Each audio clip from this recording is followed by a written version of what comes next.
어느 봄날 아침 내 몸은 일어날 준비가 되지 않은 것처럼 무거웠다. 최근 들어 자주 피곤하고 감기에 걸리기 쉬운 나를 발견한 나는 효과적인 면역력 강화 방법을 찾기로 결심했다. 마침 직장 동료인 은지가 효과적인 면역력 강화를 위한 운동 루틴을 추천해줘서 난 그 루틴을 따르기로 했다. 은지가 추천한 첫 단계는 호흡 조절과 명상이었다. 운동의 효과를 높이기 위해서는 먼저 마음을 차분하게 하고 호흡을 고르게 해야 한다고 했다. 나는 집 근처 작은 공원에 가서 한적한 벤치에 앉아 온몸의 긴장을 푸는 작업을 시작했다. 차분한 음악을 들으며 눈을 감고 깊게 호흡을 하자 마음이 평온해지는 것을 느낄 수 있었다. 그 후 은지는 가벼운 유산소 운동을 제안했다. 면역력을 높이기 위해서는 혈액순환이 중요한데 이를 위해 가벼운 조깅이 효과적이라는 설명이었다. 운동화 끈을 단단히 묶고 경쾌한 스텝으로 걷고 뛰기를 반복했다. 처음에는 흘러내리는 땀이 싫기도 했지만 머리가 맑아지는 기분에 점점 몰입하게 되었다. 유산소 후에는 근력 운동이 이어졌다.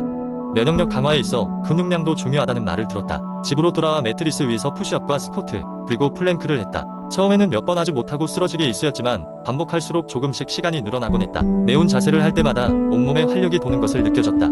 마지막으로 스트레칭과 릴렉스로 마무리했다. 하루 종일 쌓인 긴장감을 풀어주는 시간이었다. 도마뱀 자세나 거꾸로 쏟기 등을 하며 온몸의 근육을 긴장과 이완의 반복으로 부드럽게 풀어주었다. 스트레칭을 끝내고 나서는 따뜻한 물에 목욕하며 근육의 회복을 돕는 여유를 즐겼다. 그렇게 몇 주가 지났다. 나는 어느새 예전보다 훨씬 활기찬 몸과 마음을 느끼게 되었다. 감기에 잘 걸리지 않게 되었을 뿐 아니라 전반적인 삶의 질이 향상되었다. 은지에게 감사하며 그 과정을 블로그에 기록하여 공유하기 시작했다. 이후 많은 사람들에게서 위로와 응원의 댓글이 달렸고 몇몇 이들은 나와 같은 루틴을 시도해보겠다고 했다. 결론적으로 면역력 강화는 단순한 일이 아니었다. 그것은 자기관리와 인내의 결합이었다. 하지만 그 과정에서 얻게 되는 몸과 마음의 자유로움은 모든 노력을 보상하기에 충분했다. 이제 나는 계절이 바뀔 때마다 새로운 도전을 두려워하지 않는 자신감 넘치는 삶을 살고 있다. 두 번째 이야기, 언제나 그렇듯 바쁜 일상을 보내다 보면 스트레스가 우리 마음의 짐이 되기도 한다. 이러한 스트레스를 해소하고 정신과 신체의 균형을 되찾기 위해 많은 사람들이 운동을 찾는다. 하지만 어떤 운동이 진정으로 스트레스를 해소할 수 있을지 고민하는 사람도 많다. 따라서 우리는 스트레스 해소에 탁월하다고 알려진 운동 방법 10가지를 소개하고자 한다. 이 이야기의 주인공 정소영 씨는 매일 쌓여가는 업무와 일상 속에서 스트레스를 효과적으로 풀기 위해 다양한 운동을 시도해보았다. 첫 번째로 시도한 것은 요가였다.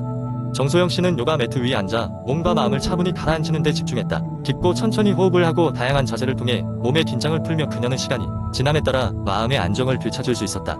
아침마다 30분씩 요가를 하게 되면서 그녀는 하루를 더 차분히 시작할 수 있었다. 두 번째는 조깅이었다. 바쁜 스케줄에도 불구하고 이른 아침 시간에 가까운 공원에서 달리기를 시작했다. 처음에는 몸이 쉽게 지쳤지만 매일 조금씩 거리를 늘려가며 활기찬 기운을 느낄 수 있었다. 운동 후에는 맑은 정신과 상쾌한 에너지를 얻을 수 있어 하루 종일 긍정적인 마음가짐을 유지할 수 있었다. 세 번째 운동 방법은 수영이었다. 수영장은 정소영 씨에게 있어 진정한 안식처가 되었다. 물속에서의 유영은 그녀에게 치유의 시간을 제공했다. 물의 저항을 느끼며 스트레스를 물리적으로 씻어내는 기분을 경험할 수 있었다. 네 번째는 춤이었다. 친구들과 함께 춤을 추며 스트레스를 풀기로 했다. 댄스 수업은 그녀에게 단순한 운동 이상의 것을 제공했다. 음악과 함께 자유롭게 몸을 움직이며 일상의 고단함을 잊을 수 있었고 친구들과의 유대감도 더욱 깊어졌다. 다섯 번째로 소개할 운동은 등산이다. 등산은 자연과 함께하는 시간이기도 했다. 높은 산을 오르며 땀을 흘리고 나면 성취감과 함께 마음의 평화를 얻었다. 특히 정상에 서서 주변 경치를 내려다보는 순간 모든 스트레스가 사라지는 듯한 느긋함을 맛볼 수 있었다. 여섯 번째는 필라테스였다. 필라테스를 통해 그녀는 신체의 유연성과 코어 근력을 강화할 수 있었다. 전문가의 지도하에 자신을 집중하고 각 근육의 움직임을 느끼며 운동하는 시간을 통해 스트레스를 해소했고 부상의 위험 없이 건강한 몸을 유지할 수 있었다. 일곱 번째 운동은 실내 자전거 타기였다. 불규칙한 날씨나 바쁜 스케줄에도 집안에서 간편하게 운동할 수 있어 그녀가 자주 찾는 방법 중 하나였다. 음악을 들으며 페달을 밟을 때마다 마음속 불안정한 감정이 정리됐다. 여덟 번째 운동은 복싱이었다. 복싱은 매우 역동적이고 스트레스를 극적으로 해소할 수 있는 방법 중 하나였다. 샌드백을 두드리며 일상의 불만과 억눌린 감정을 시원하게 발산할 수 있는 시간이 되었다. 아홉 번째는 클라이밍이었다. 인도어 클라이밍 센터에 가서 벽을 오르며 집중력을 기르고 마음의 자유를 얻을 수 있었다. 목표를 향해 오르는 과정 속에서 그녀는 자신감을 얻고 싶은 사람들에게도 강력히 추천했다. 마지막으로 정소영 씨는 태극권 수련 멘토의 조언을 받아들이기로 했다. 태극권은 느린 동작으로 명상을 겸한 운동으로 신체 균형을 잡고 마음의 안정감을 유지하는 데 큰 도움을 주었다. 그녀는 매일 아침 15분씩 태극권을 연습하며 하루를 긍정적으로 시작할 수 있었다. 이렇게 다양한 운동을 통해 그녀는 일상에서 받는 스트레스를 효과적으로 풀 수 있었고 더 밝고 긍정적인 삶을 살아갈 수 있게 되었다. 정소영 씨의 이야기는 많은 사람들에게 스트레스를 해소하는 운동의 중요성에 대해 일깨워주며 각자의 라이프 스타일에 맞는 운동을 찾아 시도해보길 권장하고 있다. 세 번째 이야기, 옛날 옛적 건강한 생활을 꿈꾸던 마을에 5가지 특별한 식량이 나타났어요. 이 특별한 식량들은 면역계를 강화해주는 영양소를 가득 품고 있었죠. 마을 주민들은 이 특별한 영양소들을 발견하고 부지런히 섭취하게 되었답니다. 이 5가지 영양소에 대해 함께 알아볼까요? 첫 번째 영양소는 비타민C였어요. 비타민C는 마을의 정원에서 자라나는 싱그러운 오렌지와 레몬 속에 가득했답니다.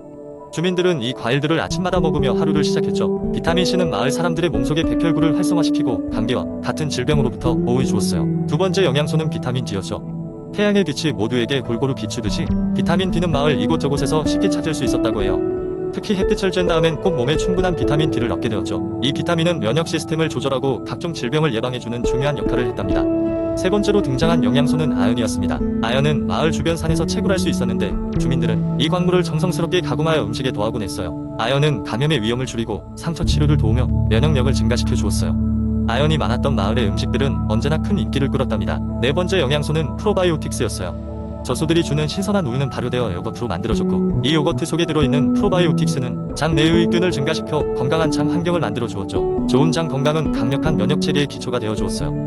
마지막 다섯 번째 영양소는 항산화제였답니다. 항산화제는 마을 주변의 숲에서 자라는 다양한 종류의 베리들 속에 가득 들어있었어요.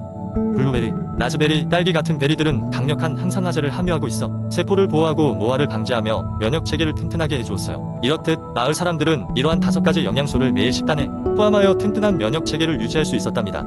그 덕분에 마을은 병이 없는 평화로운 생활을 이어갈 수 있었어요. 이 이야기는 탄탄한 면역체계를 위한 영양소의 중요성을 깨닫게 해주는 교훈이 되었답니다. 네 번째 이야기 옛날 옛적 한 작은 마을의 건강을 중시하는 사람들로 가득 찬 곳이 있었다. 그 마을에는 다양한 건강 팁을 찾아 나서는 젊은 청년 지훈이 살고 있었다. 지훈은 어릴 적부터 가족들로부터 건강의 중요성에 대해 배웠고 항상 건강한 생활 습관을 유지하는 것에 관심이 많았다. 어느 날 지훈은 마을의 지혜로운 노인인 박 노인을 찾아가 건강에 관한 최고의 팁을 물어보기로 했다. 박 노인은 자신이 알고 있는 모든 것을 무료로 나누어 주겠다고 약속했다. 지훈은 노트와 펜을 준비하고 박 노인의 집을 찾았다. 그리고 그는 마침내 오래된 비책들을 듣기 시작했다. 첫 번째 팁은 바로 충분한 수면을 취하는 것이었다. 박 노인은 충분한 수면은 신체와 정신의 회복을 위해 꼭 필요한 요소야. 매일 규칙적인 시간에 자고 일어나는 것이 중요하지라고 말했다. 두 번째 팁은 균형 잡힌 식단 섭취. 박 노인은 다양한 색과 질감의 음식을 골고루 섭취해야 한다고 강조했다. 그는 채소와 과일, 단백질이 풍부한 음식을 먹음으로써 다양한 영양소를 골고루 섭취해야 되라고 조언했다. 세 번째로는 활동적인 생활 방식의 유지였다. 박 노인은 쉽게 몸을 움직이고 매일 걷거나 운동하는 것을 중요시한 지혜로운 어른이었다. 그는 지훈에게 매일 30분이라도 걷는 습관을 들이고 가능하다면 다양한 운동을 접해봐라고 했다. 네 번째로 언급한 것은 충분한 수분 섭취였다. 매일 적절한 양의 물을 마시는 것은 몸의 대사와 피부 건강에 매우 중요하다고 했다. 다섯 번째, 노인은 스트레스 관리를 강조했다. 많은 사람들이 스트레스에 휘둘릴 때 명상이나 취미 활동을 통해 마음을 가라앉히는 법을 배우는 것이 중요하다고 말했다. 여섯 번째로는 정기 검진 받기의 중요성을 언급했다. 노인은 아무리 건강한 삶을 산다고 해도 내 몸 상태를 알기 위해서는 정기적인 건강검진이 반드시 필요해라고 충고했다. 일곱 번째 팁은 나만의 휴식 시간 가지기. 그는 언제나 바쁜 현대인들이 충분한 휴식을 취하지 못하는 것이 가장 큰 문제라고 지적했다. 여덟 번째로는 사회적 관계 유지, 가족, 친구와의 관계가 정신 건강에 미치는 영향을 잊지 말라고 충고했다. 아홉 번째는 긍정적인 마음이었다. 긍정적인 사고방식이 삶의 질을 향상시키고 건강에도 좋은 영향을 준다는 것이다. 마지막으로 열 번째는 자연과의 소통이었다. 자연 속에서 시간을 보내는 것이 마음의 평화와 새로운 에너지를 얻는 데 도움이 된다는 것이었다. 박 노인의 조언을 모두 들은 지훈은 그의 가르침을 바탕으로 자신의 생활 습관을 개선하겠다고 다짐했다. 그는 마을 사람들에게도 이러한 지식을 전파하여 많은 이들이 건강한 삶을 살아갈 수 있도록 도왔다. 그렇게 지훈은 마을에서 건강 전도사로 불리며 행복한 삶을 이어나갔다. 그리고 그의 이야기와 박 노인의 지혜는 그 세대를 넘어 계속 전해졌다.